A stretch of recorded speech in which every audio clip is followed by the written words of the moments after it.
Happening now, danger on the coast. Be careful if you're heading to the beach this weekend.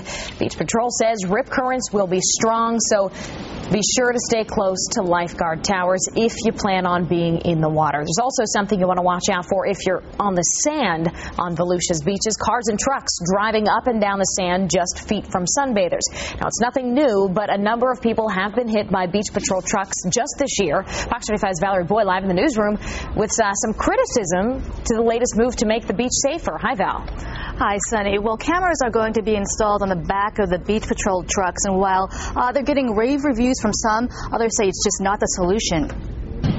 As Volusia lifeguards patrol in their pickup trucks, they have an extra eye out for beachgoers. It's a good start. Councilman Carl Persis says 20 cameras were installed on the back of these Beach Patrol trucks to help officers see people better.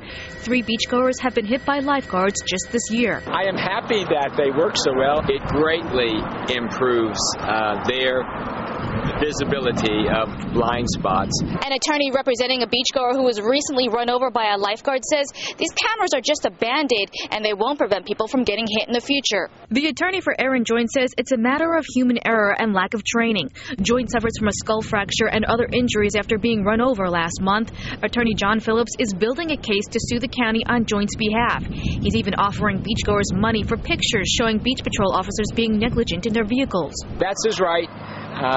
What I'm concerned about is just always trying to make our beach as safe as possible. And even as the county looks at buying small vehicles to use on the beach, Persis says there's a better way to solve this problem. I think we need to get to the point where we set a date when we can say we need to remove vehicles from the beach.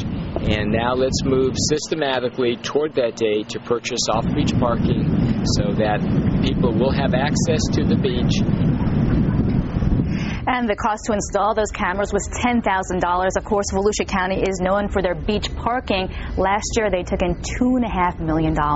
Sunny? That's no chump change, Val. Thanks. The county recently also spent $50,000 on a beach safety report. Residents can view the results of that study online and later comment on these findings at a future county commissioner's hearing. Go to myfoxorlando.com if you'd like to see the study.